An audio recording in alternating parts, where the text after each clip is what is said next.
करणार आहे आपला जो सनस्टिक प्रोडक्ट आहे हे प्रोडक्टचा आपण डेमो बघणार आहे. तर हे तुम्ही माहिती तर तुम्हाला सांगतोच, पण हे जे पाणी आहे हे नळाचं पाणी आहे, ह्याचा पीएच किती आहे ते आपण चेक करूया. तर पीएच चेक करायला आपल्याला काय करायचं, दोन्ही परीक्षा नळीमध्ये समान पाणी घ्यायचे.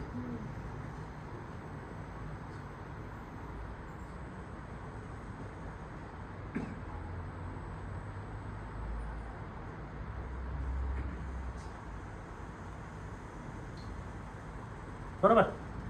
आता बघा ह्याच्यामध्ये आपण ह्या पाण्याचा पीएच किती आहे हे बघणं गरजेचं आहे. ह्यासाठी एक पीएच इंडिकेटर असतो मार्केटमध्ये, हे तुम्ही ऑनलाईन कुठूनही मागवू शकता. तर इथं दिलंय 0 पासून ते 14 पावतं. तर आपण ह्या पाण्याचा पीएच आपण चेक करूया. तत्पूर्वी आपण काय करूया, ह्याच्यामध्ये कमीत कमी 6 ते 7 थेंब 5 ml टाकावं लागणार आहे.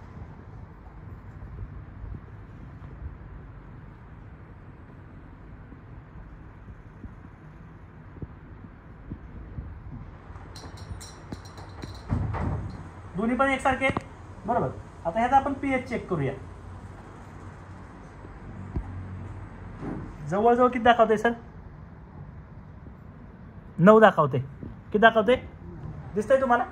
हा, आता आपण काय करणार, आपला सनस्टिक प्रोडक्ट काय काम करतो.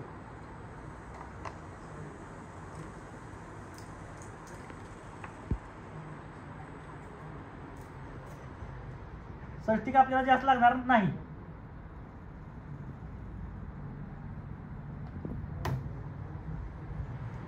ठीक आहे, फक्त काढे बरोबर. एक थेंब सुद्धा आपल्याला घ्यायची गरज नाही.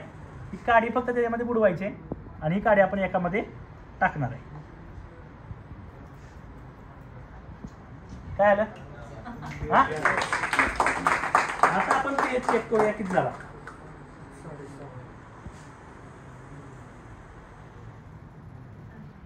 पाचच्या आसपास आहे, म्हणजे 5 ते 6च्या दरम्यान दाखवते.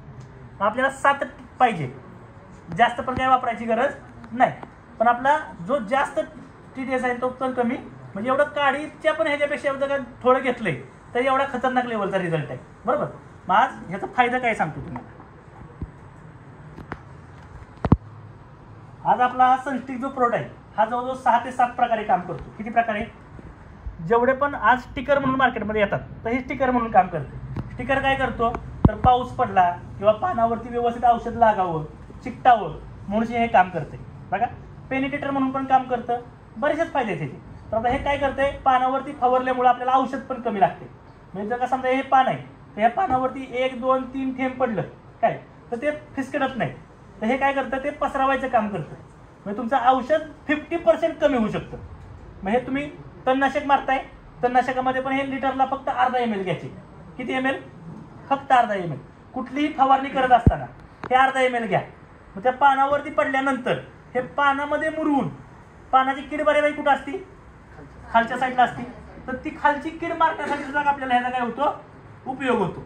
म्हणजे जर कीटकनाशकाबरोबर जर टाकला तर पहिली गोष्ट, जिथं तुम्हाला 5-6 पंप लागतात होऊ शकतं तिथं 3 ते 4 पंपामध्ये भागू शकतं. म्हणजे तुमचा 1 ते 2 पंप वाचला तर कीटकनाशकाचा खर्च कमी झाला.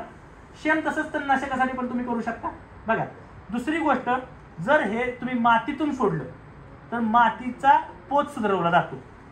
आज पाण्याचा पीएच मेंटेन करायला बघितला, हे पाण्याचा पीएच पण मेंटेन करते. मग तुम्ही कुठल्याही फवारणीमध्ये पहिल्यांदा सनस्टिक वापरायचे. काय, ज्यावेळेस पण तुम्ही पंप भरला जाईल तर पहिल्यांदा सनस्टिक टाका, तो पहिला पाण्याचा पीएच मेंटेन करेल. तर जर तुम्ही काही कीटकनाशकं, तणनाशकं किंवा काही स्प्रेडर असतील किंवा टॉनिक असतील, हे जर का त्यात टाकलं तर त्याची पॉवर कमी होणार नाही, उलटी त्याची पॉवर वाढवली जाईल बघा. तिसरी गोष्ट, जमिनीमध्ये जर का जास्त प्रमाणात पाणी असेल तर कधी कधी पिकं ही होऊन जातात. तर असे काही रिझल्ट आले, 40 दिवस पाणी असल्यामुळं काही पिकं पाण्याखाली होती. तर आपलं सनस्टिक वापरल्यामुळं ते पिकं 40 दिवसानंतर पाणी गेल्यानंतर सुद्धा थोडीशी नॉर्मल झाली. पण बाकीच्यांच्या जर का ह्याच्यात बघितलं पिकाचं आणि आपल्या पिकाचं बघितलं तर खूप चांगली ग्रोथ राहिलेली होती. जर कमी पाणी असेल उन्हाळ्यामध्ये तर तिथं तुम्हाला 8-10 दिवसाला पाणी द्यायला लागते बरोबर. तिथं होऊ शकतं की 12-15 दिवसानं पाणी दिलं तरी चालणार आहे. मग हे पाणी जास्त प्रमाणात टिकवून ठेवण्याचं पण काम करते. एवढे सगळे फायदे फक्त एका प्रोडक्टमध्ये. आणि आज ॲग्रीमध्ये जर का तुम्हाला खरंच जर का क्रांती करायची असेल ना, भलं कुठल्या शेतकऱ्यांना कुठला प्रोडक्ट घेऊन आहे तर नाही घेऊ काय, पण तुम्ही एका प्रोडक्टवरती मला ते काम करू शकता. ह्याच्यामुळं 20 ते 25% त्याचा खर्च कमी होऊ शकतो आणि 20 ते 25% उत्पन्न पण वाढते. काय आणि जे बाकीचे प्रोडक्ट आहेत ते तर आपल्या आपलातूनच आहेत. जे 100% ऑर्गॅनिक आपल्याला लोकांना करायचे ना काय, तर त्या ठिकाणी आपल्याला ते प्रोडक्ट 100% उपयोगाला येणार आहेत. पण जरी समजा 25-30% लोकांचं खताचा खर्च कमी करायचे आणि ऑर्गॅनिक मध्ये 25-30% आणायचे, तर आपलं सनस्टिक सुद्धा एकटं प्रोडक्ट चांगलं काम करणार आहे. मार्केटमध्ये बरेचशाच कंपन्या एकाच प्रोडक्टवर काम करतात काय, तर ते प्रोडक्ट कुठलं आहे आपलं सनस्टिक. ओके, तर इथून पुढं मॅक्झिमम लेवलला सनस्टिक वरती भर द्या, फवारणी असो किंवा आळवणी असो. ओके, तर जय हिंद जय सर.